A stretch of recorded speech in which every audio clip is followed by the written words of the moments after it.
കൃഷ്ണേട്ടാ നമസ്കാരം. നമ്മള് കഴിഞ്ഞ 2, 3 ഡിസ്കഷനില് നമ്മള് ചർച്ച ചെയ്തല്ലോ. അപ്പൊ അതെല്ലാം അന്തർമുഖമായിട്ടാണ് അല്ലെ സൂക്ഷ്മ തലത്തിൽ നിന്നിട്ടാണ് ചർച്ച ഫുള്ള് പോയത്. എന്റെ ഒരു സ്വഭാവം വെച്ച് നോക്കുവാണെങ്കിൽ. അപ്പൊ ഞാൻ അതുമായിട്ട് ബന്ധപ്പെട്ട ഒരു സംശയമാണ്. നമ്മൾ ഈ പുരാണങ്ങളിലാണെങ്കിലും ഈ അസുരന്മാരെ നിഗ്രഹിക്കുന്നുണ്ട് ഭഗവതി. ഫോർ എക്സാമ്പിൾ മധുകൈടവന്മാരെ നിഗ്രഹിക്കുന്ന ഒരു സന്ദർഭം വരുന്നു. അപ്പൊ അതിനെയൊക്കെ എങ്ങനെ നമ്മൾ ഈ സൂക്ഷ്മ തലത്തിലേക്ക് അല്ലെങ്കിൽ നമ്മുടെ ഒരു അന്തർമുഖ തലത്തിലേക്ക് എങ്ങനെ എടുക്കും? അതിനെങ്ങനെയാണ് നമ്മൾ അതിനെ ഡീൽ ചെയ്യേണ്ടത്? യഥാർത്ഥത്തിൽ നോക്കൂ, നമുക്ക് എല്ലാം ഉപാസകരുടെ ദൃഷ്ടി കൊണ്ടിട്ടാണല്ലോ ഇതെല്ലാം കൊണ്ടുവരുന്നത്. എല്ലാ അതെ, അതെ, ദേവത എന്ന് പറയുന്ന ഉപാസകർക്ക് വേണ്ടിയിട്ടാണ്. അപ്പൊ അതെ. നമുക്ക് അതേ രീതിയിൽ തന്നെ ഇപ്പൊ ദേവതകളെ കൊണ്ടുവന്നിട്ടുണ്ടെങ്കിൽ അസുരന്മാരെയും അതേ രീതിയിൽ കൊണ്ടുവരാൻ പറ്റുമോ എന്നുള്ളതാണ് നിയമം. ഇപ്പോ ഉദാഹരണം കൊണ്ടുവരാം. മധുകൈടവൻ പറഞ്ഞതുകൊണ്ട് തന്നെ ഉം. നമുക്ക് ഇപ്പൊ ദേവി മഹാത്മ്യത്തിലെ തന്നെ മധുകൈടവ വിദ്രാവി നർഗളത്തിലും മധുകൈടവന്മാരുടെ ഒരു വലിയൊരു ഇത് തന്നെ നമുക്ക് അധ്യായങ്ങളിലുണ്ട്. അപ്പൊ അതെ. നമുക്ക് ഈ അസുരന്മാരെ നമുക്ക് അന്തർമുഖമായിട്ട് എങ്ങനെ എടുക്കുന്നതെന്ന് ചോദിച്ചു കഴിഞ്ഞാൽ നമുക്ക് ഒന്നത് അന്തർമുഖമായിട്ട് എടുത്താൽ ഇപ്പോ കഥകൾ ഓൾറെഡി ഉണ്ടല്ലോ, നമുക്ക് അന്തർമുഖമായിട്ടുള്ള അർത്ഥം മാത്രം ചിന്തിച്ചു പോയാൽ പോരെ. അപ്പൊ അങ്ങനെയാണെങ്കിൽ മതി, മതി. ഇപ്പൊ നമുക്ക് നോക്കാം. ഇപ്പോ ആദ്യത്തേല് മധുകൈടവന്മാരെടുത്തുകൊണ്ട് ഞാൻ മധുകൈടവന്മാരുടെ ഇത് ദേവീമാഹാത്മ്യത്തിന്റെ ആശയം നിർത്തിക്കൊണ്ട് തന്നെ പറയാം. ഓക്കെ. ഇപ്പൊ മധു ശബ്ദം ഇപ്പൊ നമ്മൾ ആദ്യം പറയും മധുകൈടവ വിദ്രാവി. ഇപ്പൊ അർഗളത്തെ ഉം. ചിന്തിച്ചുകൊണ്ട് നമുക്ക് പോവാം. ഇപ്പൊ ദേവീമാഹത്തിലെ ഉം. അർഗളത്തിലുള്ള ഒരു നാമമാണ് മധുകൈടവ ഉം. വിദ്രാവി. ദേവി ഉം. മധുകൈടവന്മാരെ ദ്രാവണം ചെയ്തവളാണ്, ഓടിച്ചവളെന്നോ ഇങ്ങനെയാണ് അർത്ഥം പറയുന്നത്. ഇല്ലെങ്കിൽ നശിപ്പിച്ചവളെന്നാണ് ഓക്കെ. അർത്ഥം പറയുന്നത്. ഓക്കെ. അപ്പോ ഓക്കെ. ആദ്യം തന്നെ മനസ്സിലാക്കിക്കൊള്ളണം, ഇത് അസുരന്മാരാണ്. ഉം. അപ്പോ ഇതിനെ അന്തർമുഖമായിട്ട് എടുക്കുമ്പോൾ നമുക്ക് ആദ്യം മധു എന്താണെന്നും കൈടവൻ എന്താണെന്നും മനസ്സിലാക്കി കഴിഞ്ഞാൽ ബാക്കി നമുക്ക് എടുക്കാം. അപ്പൊ മധു എന്നത് അതെ. അത് സാധാരണ രീതി പറയും. മധു എന്ന് പറഞ്ഞാൽ നമ്മൾ എന്താ ഉദ്ദേശിക്കുന്നത് സാധാരണ സ്ഥൂലത്തില്? തേൻ അല്ല ഹണി ആ രീതിയല്ലേ? അതല്ലേ മധുവിൻ? അതെ. ഒന്ന് ഹണിയാണ്, അല്ലെങ്കിൽ മദ്യമാണ്. അതെ. ഈ രണ്ടർത്ഥത്തിലാണ് നമ്മൾ ആ, ആ, പ്രയോഗിക്കുക. ആ. അതെ. Correct, correct. അതെ. ഇനി ഒന്ന് നമുക്ക് നോക്കൂ. സാമാന്യ രീതിയിലൊന്ന് ചിന്തിച്ചു നോക്കൂ. മദ്യം കഴിച്ചാൽ എന്തായിരിക്കും സംഭവിക്കുക?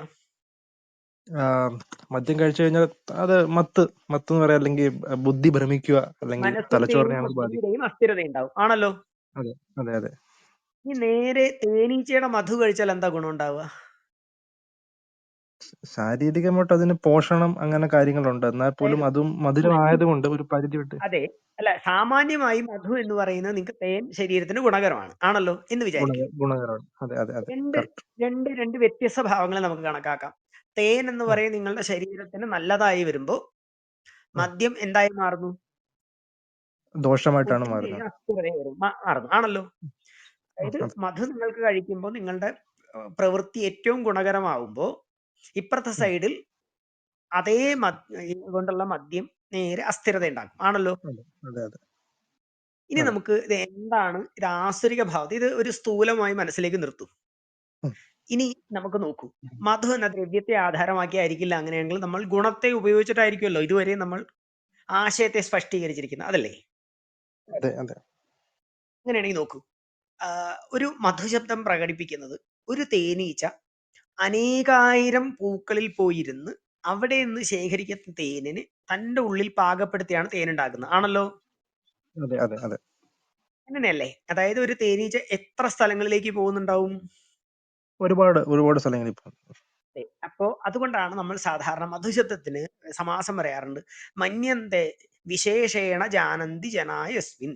വിശേഷമായി അറിയുന്നതാണ്. കാരണം എന്താന്ന് വെച്ചാൽ ഒരു തേനീച്ച ഇത്ര തേനുണ്ടാക്കാൻ അനേകം പൂക്കളിൽ പോയി ഇരുന്ന് അവിടെ നിന്ന് എടുത്തെടുത്ത് അതും ഏറ്റവും യോഗ്യമായ സ്ഥലങ്ങളിൽ നിന്ന് അത് എടുക്കൂ. ശരിയല്ലേ?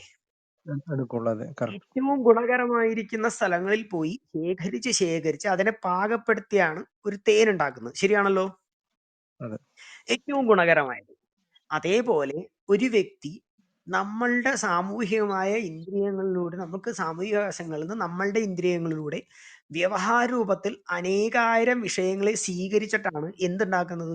നമ്മളുടെ ജ്ഞാനത്തെ ഉണ്ടാക്കുന്നത്, ആണോ? അതെ. Correct, correct.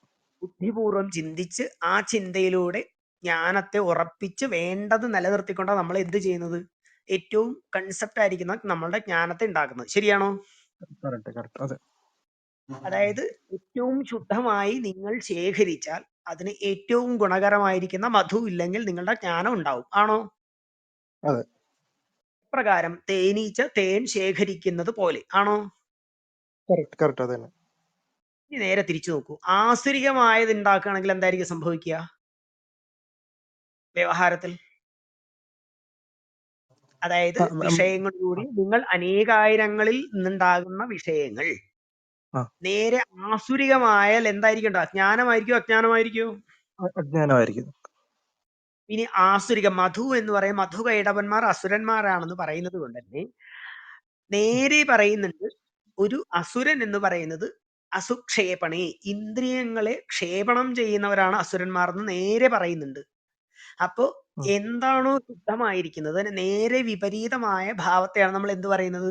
അസുരന്മാരെന്ന് പറയുന്നത്. ശരിയാണല്ലോ? അപ്പോ മധു എന്നത് അസുരനായതുകൊണ്ട് തന്നെ നിങ്ങൾ ശേഖരിച്ചിരിക്കുന്നതായ വിഷയം ആസുരികമായിട്ടുള്ളതാണെന്ന് ആദ്യമേ അടിയുറപ്പിച്ചു. ആണോ? അങ്ങനെയാണെങ്കിൽ എപ്രകാരമാണോ തേനീച്ച തേൻ ശേഖരിക്കാൻ വേണ്ടി അനേകാര്യങ്ങളിൽ പോകുന്നത്, അതുപോലെ വിഷയരൂപമായി നിങ്ങൾ സ്വീകരിക്കുന്ന ചിന്തകളാണ് മനസ്സിന്റെ കമ്പനത്തിന് കാരണം. ആണോ?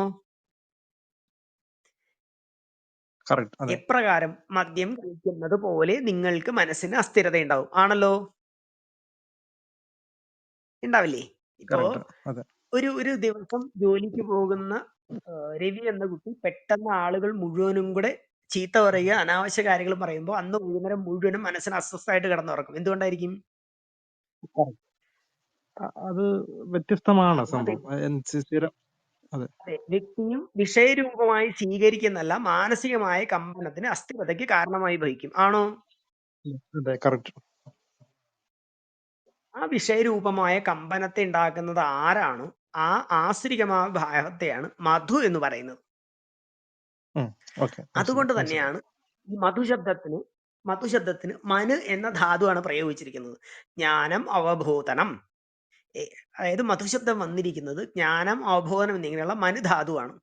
അപ്പോ മധു ആസുരികമായി എന്ന് പറഞ്ഞാൽ എന്തായിട്ടും അർത്ഥം?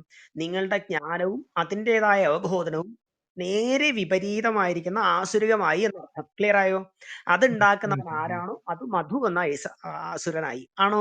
ക്ലിയർ ആയോ? ഇനി ഒന്ന് ആലോചിച്ച് നോക്കൂ. ഇനി അടുത്തത് മധു കൈടഭന്മാരാ. ശ്രദ്ധിച്ചു നോക്കിയാൽ മതി, എല്ലാ അസുരന്മാരും ഒരുമിച്ചാണ് വരിക. മധു കൈടഭന്മാർ കണ്ടോ? എല്ലാം ഇപ്പോഴും ഒന്നിന്റെ തുടർച്ചയാണ്. അങ്ങനെയാണെങ്കിൽ മധു കൈടഭന്മാർ എന്ന് പറഞ്ഞാൽ കൈടഭം ഈ മധുരു എന്നുള്ള അസുരന്റെ തുടർച്ചയാവണം. ശരിയല്ലേ? ഇപ്പൊ ഇനി ഒന്ന് ആലോചിച്ച് നോക്കൂ. ഇപ്പൊ നമ്മൾ മധു എന്ന അസുരനെ വ്യത്യസ്തമായിരിക്കുന്ന വ്യവഹാരമായിരിക്കുന്ന ആസുരികമായ ഭാവമാണെന്ന് പറഞ്ഞു. ശരിയാണല്ലോ? ആസുരികമായ ഭാവം മനസ്സിൽ ഉണ്ടായി കഴിഞ്ഞാൽ അതിന്റെ തുടർച്ച എന്തായിരിക്കും? സ്വാഭാവികമായിട്ടും ആസുരികമായ കർമ്മങ്ങളായിരിക്കും. അതെ, അതായത് നിങ്ങൾ അതിനെ മനസ്സിൽ ഇട്ട് കൂട്ടി കൂട്ടി കൂട്ടി കൂട്ടി അതിൽ നിന്ന് ആയിരക്കണക്കിന് സാധനങ്ങളെ പുതിയതായിട്ട് ഉണ്ടാക്കും. ആണോ? ഇങ്ങനെയല്ലേ? ഒരു സാധനം ഉണ്ടാക്കിയാൽ എന്ത് സംഭവിക്കും? അതിന്റെ തുടർച്ചയായിട്ട് നിങ്ങൾ തുടർച്ചയായിട്ട് അതിന്റെ സൃഷ്ടി ഉണ്ടാക്കിക്കൊണ്ടിരിക്കും. ആണോ? ഒരാൾ നമ്മൾ ചീത്ത പറഞ്ഞ് പോന്നു കഴിഞ്ഞിട്ടുണ്ടെങ്കിൽ ആ ചീത്ത പറഞ്ഞ ആൾ അതേ സമയത്ത് ഉണ്ടാക്കുള്ളൂ. പക്ഷെ കേട്ട ആൾ അതിന്റെ തുടർച്ചയായിട്ട് ഉണ്ടാക്കിക്കൊണ്ടേയിരിക്കും. ആണല്ലോ? ഇത് തന്നെയാണ് കൈടഭം. അതായത് കൂടം എന്ന ശബ്ദത്തിൽ നിന്നാണ് കൈടഭ ശബ്ദം വന്നിരിക്കുന്നത്. കൂടം ഗുണാഹ തത്കാര്യം സൃഷ്ടാധികം കൈടം തേവ തൈർവാ ഭാതി പ്രകാശതി കൈടഭം. അതായത് ഒരു കൂടം എന്നാൽ ഗുണമാണ്. എന്താണോ മധു ഉണ്ടാക്കിയിരിക്കുന്നതായ വിഷയമായ ഗുണം, ആ ഗുണത്തിൽ നിന്ന് അനേക രൂപത്തിൽ അതിന്റെ പ്രകാശനമായി സൃഷ്ടിക്കപ്പെടുന്നതാണ് കൈടം. അതായി പ്രകാശിപ്പിക്കുന്നതാണ് കൈടഭം. കണ്ടോ? അതായത് ആസുരികമായ ഭാവം വ്യവഹാരത്തിൽ നിങ്ങൾ സ്വീകരിക്കുകയും ആ സ്വീകരിച്ച ഭാവം തുടർച്ചയായി നിങ്ങളുടെ മനസ്സിൽ വരികയും ആ മനസ്സിൽ നിന്ന് ഇല്ലെങ്കിൽ നിങ്ങൾ അതിനെ പാകപ്പെടുത്തി അതിന്റെ തുടർച്ചയായി നിങ്ങളുടെ വ്യവഹാരത്തിലേക്ക് കൊണ്ടുവന്നാൽ മധു കൈടവൻ എന്നൊരു അസുരമായി. കൃത്യമായോ? മനസ്സിലായി. അപ്പോ സാധാരണ എന്താ കൈടം എന്ന് പറയാം, കീടബന്ധന എന്ന് പറയുന്നത് അതങ്ങോട്ട് ബന്ധിക്കപ്പെടും. എങ്ങനെയാന്ന് വെച്ചാൽ നിങ്ങൾക്ക് സ്ഥിരത കൊടുക്കാൻ സാധിക്കാത്ത ഒരു സാധനത്തെ അസ്ഥിരത എന്ന് പറയുന്നത് എന്തായിരിക്കും? നിങ്ങൾക്കൊരു സാധനം കണ്ടിന്യൂ ചെയ്യാൻ പറ്റാതാവും. ശരീരത്തിലേക്ക് എടുക്കുമ്പോൾ മാനസികമായ ഭാവമാണെങ്കിലും ശാരീരികമായ ഭാവമാണെങ്കിലും അതെല്ലാം നിങ്ങളുടെ സൃഷ്ടിക്രമയെ ബാധിക്കും. അതായത് അതിന്റെ തുടർച്ചയെ ചെയ്യാൻ പറ്റാതെയാവും. ശരിയല്ലേ? നിങ്ങളുടെ മാനസിക ഭാവം നിങ്ങളുടെ ശരീരത്തിന്റെ ചലനത്തിന് സ്ഥിരത ഉണ്ടാക്കുന്ന ആ തുടർച്ചയായിരിക്കുന്ന സാധനത്തെ എന്ത് ചെയ്യിക്കും? അപ്രധാനം എന്ന് പറയും നമ്മൾ. കൂടുതൽ അതിന്റെ അർത്ഥം പറയാം അപ്രധാനം, അതായത് സ്ഥിരത സംഭവിക്കുന്നത് കൊണ്ട് നിങ്ങൾക്ക് മുമ്പിലേക്ക് കൊണ്ടുപോകാൻ പറ്റാത്ത നിശ്ചലമായ അവസ്ഥയും നിങ്ങളുടെ ശരീരത്തെ നശിപ്പിക്കുന്ന ഒരു അവസ്ഥ ഉണ്ടാകും. ശരിയാണോ? അതെ അതെ അതെ, ശരിയാണ്. അതായത് ഒരു മാനസിക രോഗം വന്നു കഴിഞ്ഞാൽ നിങ്ങളുടെ ശരീരത്തിന്റെ അസ്ഥിരത തുടങ്ങുന്ന നിമിഷം, നമ്മൾ പറയാറുണ്ട് ആയുർവേദത്തിൽ പറയുന്ന മാതിരി രുജന്ത ഇത് രോഗാ കായമനാംസി, മാനസികത്തിലേക്ക് വന്നു കഴിഞ്ഞാൽ പിന്നെ വരുന്ന ശരീരത്തിലേക്കാണ്. ശരീരത്തിലേക്ക് വന്നാൽ പൈത്തികമായ അഗ്നി അത് ബാധിക്കുകയും അതിന്റെ സ്ഥിരത സംഭവിക്കുന്നത് കൊടുക്കുവാൻ സാധിക്കാത്ത നിശ്ചലമായ അവസ്ഥ ഉണ്ടാവും. അപ്പൊ അത് സൃഷ്ടിയുടെ പൂർണ്ണതയെ തടഞ്ഞ് അതിനെ നശിപ്പിക്കുന്ന അവസ്ഥ ഉണ്ടാവും. അപ്പോൾ ആശ്രിതമായ വിഷയങ്ങൾ ഉണ്ടായി അതിന്റെ തുടർച്ചയായിട്ട് ഇന്ദ്രിയനാശവും അതിലൂടെ ശരീരനാശത്തിനും കാരണമാകുന്നു എന്നർത്ഥം. ആണോ? അതെ, ഇനി ഒന്ന് മധുകൈടവ ചിന്തിച്ചു നോക്കൂ. എന്തായിരിക്കും അവിടെ പറഞ്ഞിട്ടുണ്ടാവുക? മധുകൈടവ വിദ്രാവി. അപ്പൊ ഒരു വ്യക്തിയെ സംബന്ധിച്ചിടത്തോളം ഈ മധുകൈടവന്മാർ ബാധിക്കുന്നത് പ്രാണനെ ആയതുകൊണ്ട് പ്രാണനാണ് സാത്വമായ ചലനത്തിന് സ്ഥിതി നിലനിർത്തുന്നത്. അതിന്റെ തുടർച്ചയാണ് അപാനനും വ്യാനനും എല്ലാം. ആണല്ലോ? അതെ അതെ അപ്പൊ അതെ, നിങ്ങളുടെ പ്രാണനിൽ മധു എന്ന ആശ്രിതമായ അവസ്ഥ ദോഷവൈദ്യത്തെ ഉണ്ടാക്കുമ്പോൾ അതിന്റെ തുടർച്ചകൾ എന്ത് സംഭവിക്കും? കൈടഭത്വം അപാനവായുവിന്റെയും അപാനവായുവിൽ നിന്ന് ഇതര പ്രാണങ്ങളെയും ബന്ധിച്ച് പചനം തുടങ്ങി ശോധനം വരെയുള്ള ശരീരത്തിന്റെ ആരോഗ്യം നേരെ താറുമാറാക്കും. നശിപ്പിക്കണം. അതെ, കറക്റ്റ്. അയ്യോ. അപ്പോ മനസ്സിലായി. കൂടയതി ദഗ്ധീകരോതി എന്നുള്ള അർത്ഥവും കൂട്യതേ ധാതും ന ശക്യതയെ സ്ഥാവരത്ത് എന്ന സമാസം കൂടെ യോജിപ്പിച്ചാൽ പ്രാണാപാനന്മാരുടെ എല്ലാ പ്രവർത്തനവും നശിപ്പിക്കുന്നതോടുകൂടി ശരീരത്തെ നശിപ്പിക്കുകയും സ്ഥാവരത്വം സംഭവിച്ചുകൊണ്ട് സ്ഥിരതയില്ലാതെ അത് അങ്ങനെ തന്നെ നാശത്തിലേക്ക് നയിപ്പിക്കുകയും ചെയ്യുന്ന അസുരന്മാരായ ആര് വരും? മധുകൈടവന്മാർ എന്ന അസുരന്മാർ. ഇനി ഒന്ന് നമ്മൾ ഒന്ന് ചിന്തിച്ചു നോക്കി, എങ്ങനെയായിരിക്കും ഈ ദേവതകളെ കൊണ്ടുപോകുന്നവരെ തന്നെ അസുരന്മാരെ കൊണ്ടുപോയിരിക്കണത്? അതേമാതിരി തന്നെ, പക്ഷെ വിപരീത ഗുണമാണെന്നേ ഉള്ളൂ. അതെ, അതായത് ആ ഒരു അർത്ഥത്തെ ഇപ്പൊ വിദ്രാവി എന്ന് പറയുമ്പോൾ തന്നെ വേണം നമുക്ക് പറയേണ്ടത് ശ്രവണമാണ്. അത് ദേവിയെ സംബന്ധിച്ചിടത്തോളം അതിന്റെ സഞ്ചാലനമാണ് പ്രധാനം. അപ്പോൾ ഒരു വ്യക്തിയെ സംബന്ധിച്ചിടത്തോളം ഉപാസകൻ എന്തുകൊണ്ട് മധുകൈടവത്വം പറയുന്നത് നോക്കുന്ന വെച്ചാൽ, ഉപാസകൻ വാക്കിന് ശുദ്ധി ഉണ്ടാവണം, സജ്ജനങ്ങളോട് സംസാരിച്ചോളണം, അനാവശ്യ സ്ഥലങ്ങളിൽ പോയി അനാവശ്യമായ വ്യവഹാരങ്ങളിൽ പെടരുത്. കാരണം ആ വ്യവഹാരം നിങ്ങളുടെ മാനസികത്തെ ബാധിക്കും. അതുകൊണ്ടാണ് വാക്ക് ശുദ്ധമാക്കി വെക്കുക, വേണ്ട സ്ഥലങ്ങളിൽ മാത്രം സംസാരിക്കുക. ഇതെല്ലാം ഉപാസകർക്ക് പ്രധാനമാണെന്ന് പറയുന്നതിന്റെ കാരണം എന്തായിരിക്കും? ഈ ഒരു പ്രശ്നം ഉണ്ടാവാതിരിക്കാൻ വേണ്ടി, അല്ലെങ്കിൽ അത് ഒന്ന് ബാധിച്ച്. അതെ അത് അതുകൊണ്ടാണ് ആദ്യമേ തന്നെ നമ്മൾ യമനിയമങ്ങളിൽ യോഗത്തിൽ പഠിപ്പിക്കുന്ന കാരണവും ഇത് തന്നെ.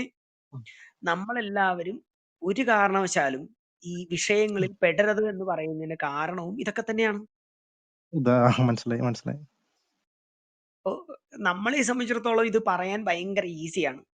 പക്ഷെ അതെ ഉപാസകർ മനസ്സിലാക്കേണ്ടത് മധുകൈടവന്മാർ നമ്മളിലേക്ക് പ്രവേശിക്കുന്നത് വ്യവഹാരത്തിലൂടെയാണ്. അപ്പൊ നമ്മളുടെ ജീവിതം നിലനിൽക്കുന്നത് വ്യവഹാരത്തിൽ നിന്നാണ് താനും, അല്ലേ? അതെ, കറക്റ്റ്. അതെ നമുക്കിത് ഉപേക്ഷിക്കാൻ പറ്റില്ല. പക്ഷെ നമ്മൾ ബുദ്ധിപൂർവ്വം ചെയ്യേണ്ടത് ദേവിയെ നമസ്കരിച്ചുകൊണ്ട് കറക്റ്റ്. ബുദ്ധിസ്വരൂപിണിയെ ജ്ഞാനസ്വരൂപിണിയായ ദേവിയെ നിർത്തിക്കൊണ്ട് ഏത് തരത്തിലുള്ള വ്യവഹാരമാണ് തനിക്ക് യോഗ്യമായതെന്ന് ഔചിത്യപൂർവ്വം മനസ്സിലാക്കി അത് യോഗ്യതയോടെ ചെയ്യുക. തന്റെ ശരീര മാനസിക സ്ഥിതിക്ക് വേണ്ടത് മാത്രം തന്നിലേക്ക് സ്വീകരിക്കുകയും ബാക്കിയുള്ളതെല്ലാം എന്ത് ചെയ്തോളണം? ഉപേക്ഷിക്കുകയും ചെയ്തോളണം. ഉപേക്ഷിക്കുകയും ചെയ്യണം. അതെ, അതിനെ അപ്പൊ അരിച്ചെടുത്ത് നമുക്ക് വേണ്ടിയതിനെ എടുക്കാൻ വേണ്ടി. അതെ, ദേവീനാമം കൊണ്ട് എന്താണ് നമുക്ക് കിട്ടുക എന്ന് ചോദിച്ചാൽ ഉപാസന കിട്ടുന്നത് മനസാന്നിധ്യമാണ്. അതെ, കറക്റ്റ്. മനസാന്നിധ്യമാണല്ലോ. നമുക്ക് ഒരിക്കലും ദേഷ്യം വരികയില്ല, മനസ്സിന് സാന്നിധ്യം ഉണ്ടാവും. നമുക്ക് വിഭ്രമം എന്ന് പറയുന്നത്, ഒരു അസ്ഥിരത എന്നൊരു സാധനം ഉപാസന ഉണ്ടാവാത്തതിന്റെ കാരണം എന്ന് വെച്ചാൽ മധുകൈടഭ വിദ്രാവിയാണ്. അപ്പൊ ഒരു തേനീച്ചയെ പോലെ വേണ്ടത് മാത്രം ശേഖരിച്ച് തന്റെ ശരീര മനസ്സിന് ശുദ്ധമായത് മാത്രം സ്വീകരിച്ചു കൊള്ളണം. അതെ, കറക്റ്റ്. ഇനി അത് ചോദ്യം കൃത്യമായില്ലേ? മനസ്സിലായി. അപ്പൊ അതിന് ദേവിയുടെ അനുഗ്രഹം വേണം താനും, ഭഗവതിയുടെ അനുഗ്രഹത്തോടുകൂടി ചെയ്യണം. കാരണം ദേവി ജ്ഞാനസ്വരൂപിണിയാണല്ലോ. അതെ, കറക്റ്റ്. ഇച്ഛാജ്ഞാന ക്രിയാസ്വരൂപിണിയാണ് സാക്ഷാൽ ഭഗവതി. അപ്പോ അവിടെ വന്നിരിക്കുന്ന മധുശബ്ദം എന്തുകൊണ്ട് എടുക്കുന്നത്? നമ്മൾ ശ്രദ്ധിക്കേണ്ടത് എന്താന്ന് വെച്ചാൽ, ഏത് ഉദാഹരണങ്ങളും അത് ഏത് ആസുരികമായ ഭാവങ്ങളെയും പ്രകടമാക്കുന്നതിന്റെ ഗുണം കൊണ്ടിട്ടാണ്. അപ്പൊ ആ പേരിട്ടിരിക്കുന്നത് തന്നെ അതിനു വേണ്ടിയിട്ടാണ്. ഒന്ന് ചിന്തിച്ചു നോക്കൂ, കൃത്യമായിട്ട് ഇട്ടിരിക്കുന്നത്. ഇനി മനസ്സിലായി. വേണമെങ്കിൽ നമുക്ക് കീടം എന്നൊരർത്ഥത്തിൽ എടുക്കാറുണ്ട് മധുകേടവന്മാരെ. കീടം നോക്കിയാൽ മതി. പഴം പൂർണ്ണമായി കഴിയുമ്പോഴാണ് അതിൽ കീടം കയറുന്നത് തന്നെ. അതെ അതെ ഉള്ളതിനെ അതിനെ നശിപ്പിച്ചുകൊണ്ട് പോവുക ചെയ്യുക സാധാരണ. അത് അതെ, പൂർണ്ണമായി കംപ്ലീറ്റ് ആയിട്ട് കഴിയുമ്പോഴത്തേക്കാണ് നശിപ്പിക്കും. വരുന്നത്. അതിന്റെ തുടർച്ചയാണ്. അതെ മോശമായ അവസ്ഥയിൽ എത്തുമ്പോഴേ കീടം കയറുള്ളൂ സാധാരണ. അതെ അതെ അതെ അതെ അതെ കറക്റ്റ്. നിങ്ങളുടെ അവസ്ഥ മോശമായാൽ മാത്രമേ കീടം വരുള്ളൂ. അല്ലെങ്കിൽ ശുദ്ധമായി വെക്കുന്ന സ്ഥലത്ത് കീടങ്ങൾ എങ്ങനെ കയറും? വരില്ല. അത് തന്നെ. വരില്ല. അപ്പൊ ആദ്യം ആ കീടം വരാനായിട്ടുള്ള ഒരു അവസരം നമ്മൾ ഉണ്ടാക്കിയാലാണ് മധു വരിക. വരുള്ളൂ. അതേമാതിരി തന്നെ ഇത് വ്യാപിക്കുകയും ചെയ്യും. നമ്മൾ ഒന്നിൽ നിന്ന് ഒന്നിലേക്ക് വ്യാപിച്ച് പോവുകയും ചെയ്യും. വ്യാപിക്കുകയും ചെയ്യും. അതെ, അത് തന്നെയാണ്. കാരണം ഒന്നിൽ കയറുന്ന മാത്രമേ അറിയുള്ളൂ. പിന്നെ മൊത്തം നശിപ്പിച്ചിട്ടാവും തിരിച്ചിറങ്ങുക. നശിപ്പിച്ചേ പോകുള്ളൂ. അതിന് ഇനി ഒന്ന് ആലോചിച്ച് നോക്കൂ, എന്തുകൊണ്ടായിരിക്കും ആചാര്യന്മാർ മധുകൈടവന്മാർ എന്ന് തന്നെ പറഞ്ഞിരിക്കുന്നത്? മനസ്സിലായപ്പം. ആ പേരിലൂടെ എത്ര മനോഹരമായിട്ട് ആശയം എടുത്തിരിക്കുന്നത്. അതെ, അത് നമ്മുടെ എല്ലായിടത്തും നോക്കിയാൽ അത് കാണാൻ പറ്റും. ഇപ്പൊ ആ ഒരു മൂലകാരണം അല്ലെങ്കിൽ ആ ഒരു മെയിൻ റീസൺ എന്ന് പറയുന്ന മധു ആണെങ്കിൽ അതിന്റെ കണ്ടിന്യൂറ്റി ആയിട്ട് ഇത് വന്നുകൊണ്ട് പോകും. അത് ഫുള്ള് നശിപ്പിച്ച് കളയുകയും ചെയ്യും. അതെ, അത് ഏത് അസുരന്മാരെ വരും. ഇപ്പൊ ചണ്ടമുണ്ടന്മാർ. ഇപ്പൊ ചണ്ടൻ എന്ന് പറഞ്ഞിട്ടുണ്ടെങ്കിൽ അസുരൻ, ചടി കോപ എന്നാണ്, കോപമാണ് ചണ്ടന്റെ പ്രത്യേകത. മുണ്ടൻ എന്ന് പറഞ്ഞിട്ടുണ്ടെങ്കിൽ കോപം വന്നാൽ രവിക്ക് എന്താ സംഭവിക്കുക? കോപം ഒരു വ്യക്തിയെടുത്ത് അധികം കോപം വന്നാൽ എന്ത് ചെയ്യും? സംഘർഷത്തിലേക്ക് പോകും. ഭർസനമാണ് നമുക്ക്. പിന്നെ ഭർസനവും ക്രോധം കൂടിയിട്ട് നാട്ടുകാരെ മുഴുവൻ ആവശ്യമില്ലാതെ പറയുകയും നിന്ദിക്കുകയും അവര് പറയുന്ന ഒന്നും കേൾക്കാതെ ഒരവസ്ഥയിലേക്ക് എത്തുകയും ചെയ്യും. ശരിയല്ലേ? ഇത് തന്നെയാണ് മുണ്ടശബ്ദത്തിന്റെ ധാത്വർത്ഥം. അപ്പൊ ചണ്ടമുണ്ടന്മാർ ഒരുമിച്ചേ ഉണ്ടാവും. എന്തുകൊണ്ടായിരിക്കും? കോപം വന്നാൽ ഇത് ഉണ്ടാവുള്ളൂ എന്ന് പറഞ്ഞ മാതിരി അതിന്റെ ഈ മൂലകാരണം ഇതാണ്. അതെ, ഒന്നില്ലാതെ മറ്റത് ഉണ്ടാവില്ല. ദേഷ്യം വരാത്ത കാലത്തോളം മറ്റൊരാളെ ഭർസിക്കില്ല നമ്മള്. ഞാൻ പറഞ്ഞത് കേൾക്കാതെ ആവുമ്പോഴാണ് എനിക്ക് ഭർസനം വരുന്നത്. ആ കോപത്തിന്റെ രണ്ടാമത്തെ ഭാഗമാണ് ഭർസനം. ശരിയല്ലേ? ഒന്ന് കോസും മറ്റേ അതിന്റെ ഔട്ട്കമ്മുമാണ്. ഇത് തന്നെയാണ് മധുകൈടവത്വവും. എല്ലാ അസുരന്മാരും രണ്ടെണ്ണമായിട്ട് വരുമ്പോ മനസ്സിലാക്കിക്കൊള്ളണം, ഒന്നിന്റെ തുടർച്ചയാണ്. അത് തന്നെ കറക്റ്റ്. ഇനി നമ്മൾ കാളിയിൽ പറഞ്ഞ മാതിരിയോ ഇല്ലെങ്കിൽ മറ്റുള്ള സ്ഥലങ്ങളിൽ നമ്മൾ സൂക്ഷ്മമായിട്ട് പോയപ്പോ അസുരന്മാർ സൂക്ഷ്മമാണോ എന്ന് ചോദിച്ചാൽ പോകുന്ന രീതി അത് തന്നെയാണ്. പുറത്ത് നമ്മൾ കാണുന്നതായ അതേ സ്ഥൂലത്തെ നമ്മൾ എന്തിലേക്ക് കൊണ്ടുവന്നേക്കണം? നമ്മുടെ ശരീരത്തിലേക്ക് എടുത്തിരിക്കുന്നതാണ്. നോക്കൂ, നമുക്ക് അന്തർമുഖമായിരിക്കുന്ന ഒരു ഭാവത്തെ കാണിക്കാൻ നിങ്ങൾക്ക് ഗുണമല്ലാതെ വേറെ വഴിയില്ല. എങ്ങനെ കാണിക്കും? ഇങ്ങനെ നമ്മൾ സ്ഥൂലമായി ലോകത്ത് നമ്മളുടെ കണ്ണിൽ കാണപ്പെടുന്ന വസ്തുവിലൂടെ ഒരു സാധനത്തെ കാണിക്കുകയാണ് അവര്. ഇന്ന് നമ്മൾ ആ കാണുന്നത് മറന്നിട്ട്, അതിന്റെ തത്വത്തെ മറന്നിട്ട് നമ്മൾ ഏതോ ഒരു സ്ഥലത്ത് മധുകീടവന്മാർ എന്നൊരു അസുരനെ കൊന്നതാക്കി. യഥാർത്ഥത്തിൽ ഇത് നിങ്ങളാണ് അവിടെ സ്ഥൂലത്തിൽ നിൽക്കുന്നത്. അപ്പൊ മധുകൈടവ വിദ്രാവി എന്ന് പറഞ്ഞാലും നിങ്ങളുടെ ഉള്ളിലെ ജ്ഞാനത്തെ ബാധിക്കുന്ന, നിങ്ങളുടെ മനസ്സിനെ ബാധിക്കുന്ന, നിങ്ങളുടെ ഇന്ദ്രിയ വിഷയങ്ങളായി നിൽക്കുന്നതാണ് മധു എന്നും അതിന്റെ ജ്ഞാനഭാഗമാണ്. കാരണം മനസ്സാണ് ഇത്ര സ്വീകരിക്കുന്നത്. സുഖാദി ഉപലബ്ധി സാധനം ഇന്ദ്രിയം മനഃ. നീ ശാസ്ത്രം എടുക്കുകയാണെങ്കിൽ വസ്തു ഇന്ദ്രിയ സംയോഗ, ഇന്ദ്രിയ മനസ്സംയോഗ, മനഃ ആത്മസംയോഗ ജ്ഞാനം. അപ്പൊ ഇതിന്റെ എല്ലാം മീഡിയേറ്റർ ആയിട്ട് നിൽക്കുന്നത് മനസ്സാണ്. അതുകൊണ്ട് തന്നെ അതിന് ഒരു വസ്തു ഇന്ദ്രിയങ്ങളിലേക്കും ഇന്ദ്രിയം മനസ്സിലേക്കും ചേർന്നിട്ടാണ് വിഷയങ്ങൾ എടുക്കുന്നത്. അവധാരണം അവബോധന എന്നുള്ളൊരു സാധനമുണ്ട്. ബോധിക്കുന്നത് മനസ്സിന്റെ അതാണ്. അപ്പൊ അവനെ ആണ് ആദ്യം പിടിക്കുന്നത്. യഥാർത്ഥത്തിൽ സൈക്കോളജി എടുത്തിട്ട് ആ സൈക്കോളജിയെ അവര് കൃത്യമായി മനസ്സിലാക്കി അതിനെ ഒരു കഥാരൂപത്തിലേക്ക് കൊണ്ടുവന്ന് അതിനെയാണ് ഇതിലേക്ക് കൊണ്ടുവന്നിരിക്കുന്നത് എന്ന് ചിന്തിച്ചു നോക്കൂ. നമ്മൾ ഇന്ന് സൈക്കാട്രിക് അല്ലെങ്കിൽ സൈക്കോളജിസ്റ്റ് എന്നൊക്കെ പറയുമ്പോൾ ഇതെന്തൊക്കെയോ കഥ എഴുതി വെച്ചിരിക്കുന്നതാണ്. ഇവർ പറയുന്നതിന്റെ കോസ് വരെയും മനസ്സിലാക്കിയിട്ട് അതെങ്ങനെയാണ് മാനസിക ദോഷം വരുന്നതെന്ന് മനസ്സിലാക്കിയിട്ട് അതിനൊരു കഥയിലേക്ക് കൊണ്ടുവന്ന് ആ കഥയുടെ കഥാപാത്രങ്ങളെ ഇതേമാതിരിയുള്ള സ്ഥൂലമായ സാധനത്തിൽ കൂടെ നമ്മളെ ബോധിപ്പിച്ചേക്കുക. ഇനി ഒന്ന് ചിന്തിച്ചു നോക്കൂ, നമ്മളുടെ ആചാര്യന്മാർക്ക് ബുദ്ധിയില്ല എന്നാ പറയുന്നത്. ബുദ്ധി അത് മനസ്സിലാക്കാനുള്ള ബുദ്ധി സാധാരണക്കാർക്കില്ല, അങ്ങനെ പറയണം. അതെ അതെ. അപ്പോ കഴിഞ്ഞ ദിവസം ഇതിനിടെ ഇത് ഒരു ബന്ധപ്പെടുത്തിയ രസം പറയാം. എന്താ വെച്ചാൽ, ഹലോ പറയൂ പറയൂ കൃഷ്ണേട്ടാ, കേൾക്കുന്നില്ലേ? കേൾക്കുന്നുണ്ട്. ആ, കഴിഞ്ഞ കേൾക്കുന്നുണ്ട് ദിവസം കേൾക്കുന്നുണ്ട്. ഒരു രസകരമായിട്ട് എന്താ ഏതോ ഒരു ഇതിൽ കണ്ടതാണ്. ഉം. തലച്ചോറ് എന്ന് പറയുന്നത് അല്ലെങ്കിൽ മസ്തിഷ്കം എന്നത് പരിണാമ രൂപമാണെന്ന് അറിയാത്ത ആളുകളാണ് ഇന്നത്തെ നമ്മളുടെ പഴയ തലമുറയിൽ ഉണ്ടായിരുന്നത്. ഉം. ഓ ഓ ഓ ഓ. അപ്പൊ അത് കുറെ ഡിസ്കഷൻ നടന്നിട്ടുണ്ടായിരുന്നു. മസ്തിഷ്കം എന്നത് എല്ലായ്പ്പോഴും എപ്പോഴും എന്താ മാറിക്കൊണ്ടിരിക്കുന്നതാണ്, അങ്ങനെയാണെങ്കിൽ എന്ന് പറഞ്ഞ് കുറെ നേരത്തെ ചർച്ചയുണ്ട് അതിൽ. ആ ആ. ഇങ്ങനെ എക്സ്പ്ലെയിൻ ചെയ്യാണ് മോഡേൺ ഇത് വെച്ചിട്ട്. അപ്പോ ഞാൻ മനസ്സിലായി മനസ്സിലായി. എനിക്കിത് തന്നപ്പോഴത്തേക്ക് ഞാൻ തിരിച്ച് അതിന്റെ താഴെ എഴുതിയിരിക്കുന്ന സാധനമാണ്. നിങ്ങൾക്ക് ഈ 15-22 മിനിറ്റ് എങ്ങാണ്ടാണ് അതിന്റെ വീഡിയോ പറഞ്ഞിരിക്കുന്നത്. ആ അപ്പൊ ഞാൻ അതിന്റെ താഴെ അവർക്ക് മറുപടിയായിട്ട് എടുത്തിയത്, നിങ്ങൾ പറയുന്ന മസ്തിഷ്കം എന്ന ശബ്ദം ആ ഉണ്ടായത് മസ്തകം ഇഷ്യതി സ്വാധാരത്വേന പ്രാപ്നോതി എന്നും പറഞ്ഞിട്ടാണ്. അതായത് മസ് എന്ന ധാതുവിൽ നിന്നാണ് അത് വരുന്നത്. ഇപ്പൊ ആ മസ്തിം പരിണതിഭേദം മുഷ്കതി എന്നാണ് പറയുക. അതായത് എല്ലായ്പ്പോഴും പരിണാമ രൂപത്തിൽ ഗമിക്കുന്നത് എന്തോ അതാണ് മസ്തിഷ്കം. ആ. Okay okay okay. നിങ്ങൾ 20 മിനിറ്റ് എടുത്ത്, പക്ഷെ ഒരു വ്യക്തി എന്ന നിലയിൽ ധാതുവൃത്തികാരൻ ഈ പദം ഉണ്ടാക്കിയിരിക്കുന്നത് പരിണാമം എന്നുണ്ടാകുന്ന ധാതുവിൽ നിന്നാണ് ഈ മസ്തിഷ്കം എന്ന പദം തന്നെ വന്നിരിക്കുന്നത്. അതെ അതെ അതെ. അങ്ങനെ ഒരു മീനിങ് ഉള്ളത് കൊണ്ടാണ് ആ പദം ഉണ്ടാവാൻ തന്നെ കാരണം. പദം അങ്ങനെ വന്നിരിക്കുന്നത്. ഒരു അപ്പൊ മസ് എന്ന അതെ അതെ. അവർക്ക് 15 മിനിറ്റ് 20 മിനിറ്റ് എക്സ്പ്ലനേഷൻ വന്നപ്പോൾ ആചാര്യൻ അത് മനസ്സിലാക്കിയിട്ട് മസ്തിഷ്കം എന്നത് സ്ഥിരമായി പരിണമിക്കുന്നതാണെന്ന് മനസ്സിലായിട്ട് മസ്തിം പരിണതി ഭേദം മുഷ്കതി എന്ന് പറഞ്ഞിട്ട് മസ് പരിണാമേ മുഷ്കതോ പരിണാമത്തിലൂടെ ഗമിക്കുന്നതാണ് എന്ന സാധനമാണ് മസ്തിഷ്കം എന്ന് പറഞ്ഞുകൊണ്ട് ധാതുവ് ഉണ്ടാക്കിയതിന്റെ സമാസം പറഞ്ഞിട്ടാണ് നമ്മളുടെ ഇവിടെ വെക്കുന്നത്. അതെ. അല്ല, ഇവരിപ്പോ ഒരു മസ്തിഷ്കം മാത്രമേ ചർച്ച ചെയ്യുന്നുള്ളൂ. നമ്മൾ ഓരോ വാക്കെടുത്തു കഴിഞ്ഞാൽ എല്ലാം അതിന്റെ ഗുണം അനുസരിച്ചിട്ടാണ് ഈ വാക്ക് ഇതിന്റെ സൃഷ്ടിച്ചിരിക്കുന്നതെന്ന്. അർത്ഥം അതെ വന്നിരിക്കുന്നത്. അതെ കറക്റ്റ്. നിങ്ങൾക്ക് മസ്തിഷ്കം എന്ന് പറയുമ്പോൾ അത് മസ്തിഷ്കത്തിന്റെ അർത്ഥം നിങ്ങൾ കണ്ടിട്ടില്ല. അതെ ആ കറക്റ്റ്. മസ്തിഷ്കം എന്ന പദത്തിന്റെ അർത്ഥം മനസ്സിലാക്കി തന്നെ നമ്മൾ ബാക്കി മനസ്സിലാക്കി കഴിഞ്ഞു. ഇനി പറയൂ, മസ്തിഷ്കം എന്ന പദം പരിണാമത്തിലൂടെ സംഭവിക്കുന്നതാണെന്ന് മനസ്സിലാക്കാതെ അവർക്ക് എങ്ങനെയാ പരിണാമം എന്ന ധാതു പറയാൻ പറ്റുക? അതെ കറക്റ്റ്. അതെ മനസ്സിലായി. അല്ലെങ്കിൽ പരിണതി ഭേദം അല്ലെങ്കിൽ പരിണാമത്തിൽ ഭേദം സംഭവിച്ച് ഗമിക്കുന്നതാണ് മസ്തിഷ്കം എന്ന് എങ്ങനെ ആചാര്യന് പറയാൻ പറ്റും? അതെ, അതറിയാതെ പറയാൻ പറ്റില്ല. പറയാൻ പറ്റില്ല. കാരണം ആ പദം ഉണ്ടാക്കണ്ടേ. അതെ അപ്പൊ അതാ പറയാം.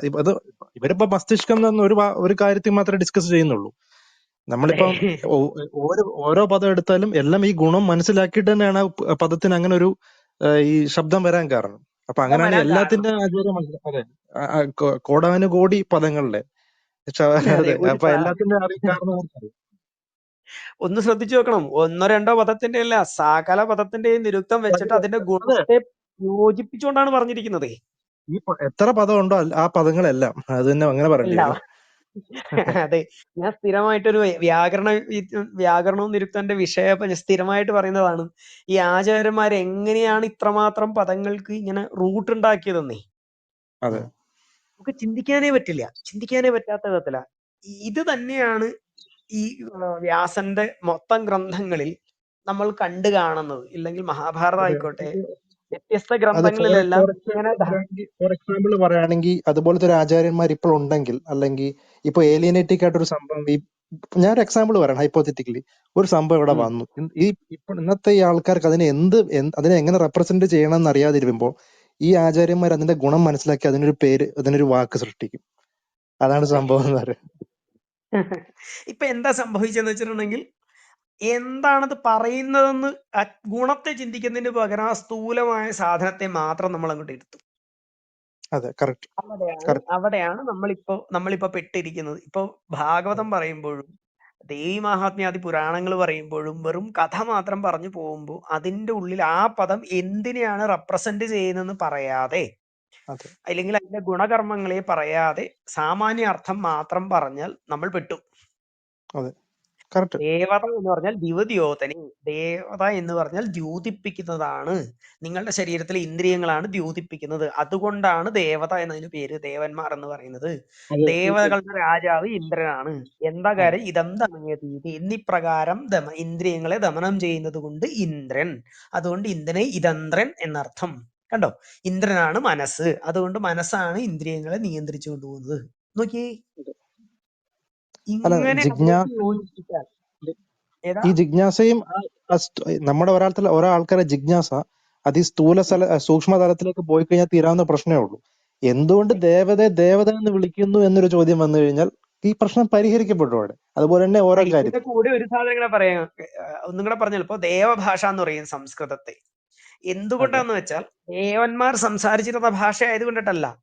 നിങ്ങൾ ഏത് പദങ്ങൾ എടുത്താലും അതിന്റെ അർത്ഥം അത് തന്നെ ദ്യോതിപ്പിക്കുന്നത് കൊണ്ടാണ്. ദിവ ദ്യോതനേ ഇതി, ആ പദത്തിന്റെ അർത്ഥം അത് തന്നെ ദ്യോതിപ്പിക്കുന്നത് കൊണ്ടാണ്. നിങ്ങൾക്ക് മറ്റിപ്പോ അതെ. ഇംഗ്ലീഷിൽ ഒരു പദം പറഞ്ഞിട്ട് ഫാദർ എന്ന് പറഞ്ഞിട്ട് അച്ഛൻ എന്ന് പറയേണ്ട ആവശ്യം നമുക്ക് ഇവിടെ ഇല്ല.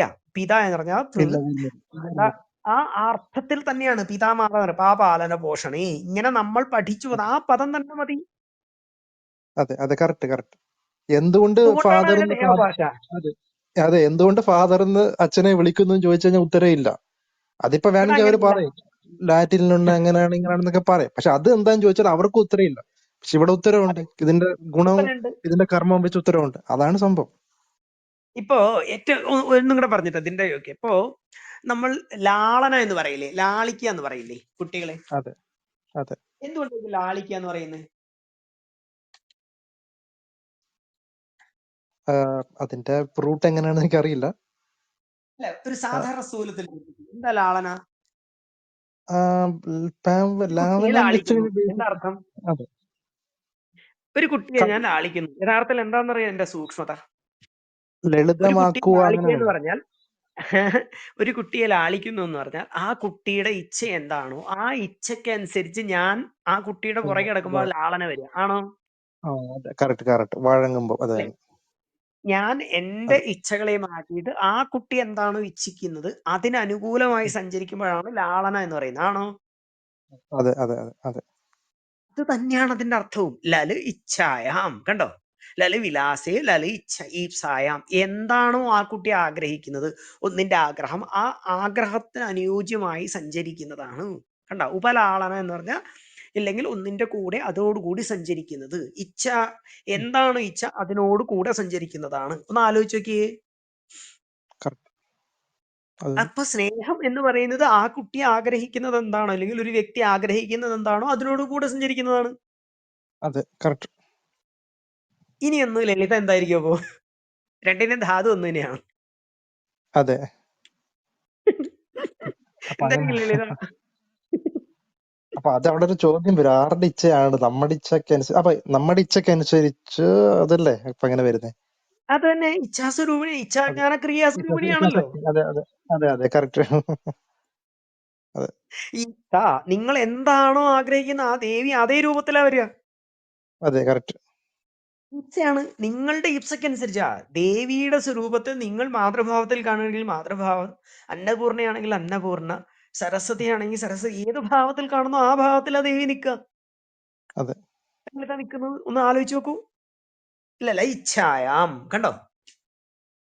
അല്ലെങ്കിൽ അല്ല ഇച്ഛായാം ആപ്തും ഇച്ഛ, എന്താണോ നിങ്ങൾ ആഗ്രഹിക്കുന്നത്, ആ പ്രാണനിൽ കൂടെ എന്താണ് നിങ്ങൾ ആഗ്രഹിക്കുന്നത്, ദേവി ആ രൂപത്തിലായിരിക്കുക. എന്തുകൊണ്ടായിരിക്കും അപ്പൊ അങ്ങോട്ടേക്ക് എടുത്തിട്ടുണ്ടാവുക? നിങ്ങളുടെ മുമ്പിൽ ഏറ്റവും സഹജമായി ഉണ്ടാവുന്നത് കുഞ്ഞു കുട്ടികളുടെ ലാളിത്യമാണ്. ആ കുട്ടിയുടെ ഭാവത്തിൽ നിങ്ങൾ എന്താണോ ആഗ്രഹിച്ച് അവരുടെ കൂടെ നടക്കുക, അതേപോലെ ദേവത നമ്മളുടെ കുട്ടിയെ പോലെ നമ്മളുടെ കൂടെ ഉണ്ട്. മനസ്സിലായി. ശരിയല്ലേ? ഒരു കുട്ടിയുടെ കൂടെ നിങ്ങൾ എങ്ങനെയാണോ ഒരു കുട്ടിയുടെ കൂടെ ചേർന്ന് നിന്ന് കൊണ്ടുപോകുന്നത്, ഒരു എന്താ അവരുടെ കൂടെ തന്നെ നിങ്ങൾ പോയി കൊണ്ട് നടക്കുന്നത്, അതേപോലെ തന്നെയാണ് ലാളിക്കുന്നത്. അതുപോലെ തന്നെ ഒരു അമ്മയായി നിന്നുകൊണ്ട് എന്റെ ഇച്ഛയോടുകൂടെ സഞ്ചരിക്കുന്നതുകൊണ്ടാണ് ഭഗവതിയെ ലളിത എന്ന് വിളിക്കുന്നത്. മനസ്സിലായി. കറക്റ്റ്. ഇച്ഛ രൂപത്തിൽ ചാലനം ചെയ്യുന്നതായതുകൊണ്ട് ലലക്രീഡനെ, ചാലന രൂപം ചെയ്യുന്നതാണ്, ക്രീഡ ചെയ്യുന്നവളാണെന്ന് പറയുന്നു. എങ്ങനെ ഒരു കുട്ടിയുടെ കൂടെ ക്രീഡ ചെയ്യുന്ന എങ്ങനെയല്ലേ നമ്മൾ ചെയ്യുന്നത്? അതെ, കറക്റ്റ്. ഒന്ന് ആലോചിച്ച്, ഒരു കുഞ്ഞു കുട്ടിയുടെ കൂടെ ലാളിക്കുക എന്ന് പറഞ്ഞാൽ ക്രീഡയാണ്. അവളുടെ ഇഷ്ടപ്രകാരം അവൾ എന്താ ആഗ്രഹിക്കുന്നു അതുപോലെ തന്നെ നമ്മൾ കാണിക്കുന്നതാണല്ലോ ലാളിത്യം, ലാളിക്കുക. അപ്പൊ ദേവി എങ്ങനെ നിൽക്കുന്നേ? നമ്മളുടെ കൂടെ നമ്മളുടെ ഇച്ഛയോട് കൂടെ ചേർന്നുകൊണ്ട് ക്രീഡ ചെയ്യുന്നു. അതെ, അവരെ ദേവിയെ സംബന്ധിച്ച് അതൊരു നൈഷ്കർമ്മ്യ ഭാവത്തോടുകൂടി നമ്മളിലാണ് കർമ്മമുള്ളത്. അറിയത്തില്ല. അതെ, ഒരു കുഞ്ഞു കുട്ടി എങ്ങനെയാണോ ഇത് ചെയ്യുന്ന സമയത്ത് നമ്മൾ അതെ, അവരുടെ കൂടെ ഒന്ന് കളിക്കുന്നത്, ഫീൽ ആവും അതേപോലെ തന്നെ അത്രേ ഭഗവാൻ നമ്മളുടെ ഇച്ഛാസ്വരൂപത്തിൽ ഇതുകൊണ്ട് ക്രീഡ ചെയ്യുന്നു. ചെയ്യുന്നു. അത് തന്നെ, അത് തന്നെ. ലളിത അതെ, കറക്റ്റ്. ഇപ്പൊ ത്വത്തിലും നല്ല ക്രീഡായാം. അതെ, ക്രീഡയാണെങ്കിൽ നമ്മളൊരു കുഞ്ഞുകുട്ടിയുടെ അതെ, കൂടെ കളിക്കുന്നത് പോലെയും, അതെ, ഇച്ഛാസ്വരൂപത്തിലാണെങ്കിൽ നമ്മളുടെ കൂടെ ഇച്ഛാസ്വരൂപത്തിൽ നിൽക്കുന്നു. അതുകൊണ്ട് അതെ, മാതൃഭാവമാണ്. അതെ. ഇതിൽ കൂടുതൽ എങ്ങനെയാണ് ഒരു വ്യാഖ്യാനിക്കാൻ അതിന്റെ ഒരു ഗുണം പ്രകടിപ്പിക്കാനാവുക? ഇല്ല, ഇതിപ്പോ വലിയൊരു കർമ്മ സിദ്ധാന്തം കൂടാണ് പറഞ്ഞത്. കറക്റ്റ്. ഒരു വലിയൊരു ഐ ഓപ്പണിംഗ് ആയിട്ട് എനിക്ക് തോന്നിയത്. നമ്മളിപ്പോ അല്ല ചെയ്യുന്ന ഓരോ അല്ല, കർമ്മങ്ങളുടെ ഞാൻ കാര്യം. ചോദിക്കുന്നത് ഒന്ന് ആലോചിച്ച് നോക്കൂ. ഈ ഗുരുനാഥന്മാരെന്നോ ആചാര്യന്മാരെന്നോ പറയുന്ന ഇവർ ഇതിൽ കൂടുതൽ എങ്ങനെയാണ് ക്ലാരിറ്റി കൊണ്ടുവരാനാവുക അതെ, ആ വാക്കില്? കറക്റ്റ്. അതെ, അതത്രേ ഉള്ളൂ. ഇത് അതിനെ അറ്റ്മോസ്റ്റ് ആണ്. എക്സ്പ്ലെയിൻ ചെയ്യാൻ പറ്റാത്തതാ. അതെ, ഇത് എക്സ്ട്രീം പോയിന്റ് ഓഫ് വ്യൂലാണ്. ദേവി ലീലാവിനോദിനിയാണെന്ന് പറയുന്നതിന്റെ കാരണം എന്താ വെച്ചാൽ, എപ്രകാരമാണോ നമ്മളൊരു കുട്ടിയോട്, ഒരു കുഞ്ഞു കുട്ടിയുടെ കൂടെ നമ്മൾ ലാളിത്യത്തോടു കൂടി അവളെ ലാളിക്കുന്നത്, അവളുടെ ഇച്ഛയ്ക്കനുസരിച്ച് സഞ്ചരിക്കുന്നത്, നമ്മൾ ആരാണെന്ന് നോക്കാതെ ആ കുഞ്ഞു കുട്ടിയുടെ ആഗ്രഹത്തിനനുസരിച്ച് ലാളിക്കുന്നത്, അതുപോലെ തന്നെ ദേവത നമ്മൾ എന്താണോ ആഗ്രഹിക്കുന്നത് അതിനോടുകൂടെ ഒരു കുഞ്ഞു കുട്ടിയോട് കൂടെ സഞ്ചരിക്കുന്ന പോലെ സഞ്ചരിക്കുന്നു. സഞ്ചരിക്കുന്നു. അതെ, അതുകൊണ്ട് ദേവി ലീലാവിനോദിനിയാണ്. കാരണം നമ്മളുടെ കൂടെ അതെ, കളിക്കുകയാണേ. അതെ, മനസ്സിലായി, മനസ്സിലായി. ഇതിൽ കൂടുതൽ എന്താ ഇപ്പൊ വ്യാഖ്യാനിക്കാൻ പറ്റുക? എക്സ്ട്രീം ആണ് ഇത്. ഇല്ല, ഇതിനപ്പുറം ഒന്നുമില്ല. അതാ ഞാൻ പറയാം. പക്ഷെ കുഴപ്പം എവിടെയെന്ന് വെച്ചാൽ, ഈ ഭാഷയുടെ സൗന്ദര്യം അറിയണമെങ്കിൽ ആ ഭാഷയിലൂടെ പോയി ശീലിച്ചോളണം.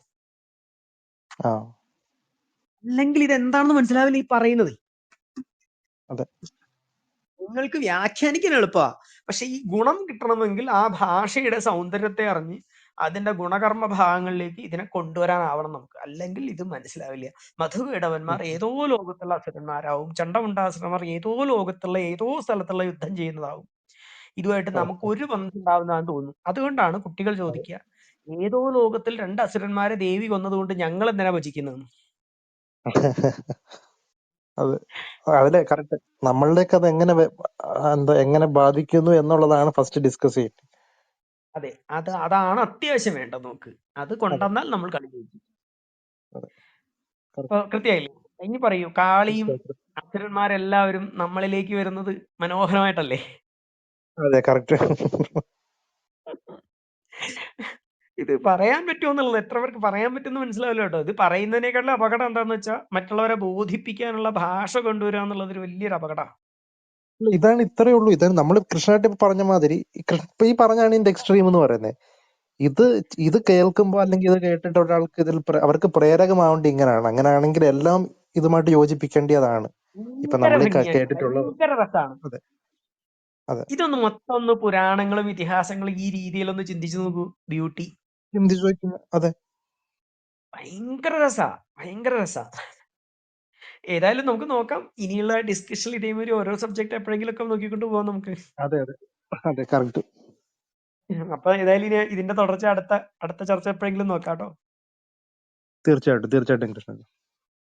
ശരി, അപ്പൊ അങ്ങനെ ആവട്ടെ. ശരി. നമസ്തേ, നമസ്തേ, നമസ്തേ, നമസ്തേ.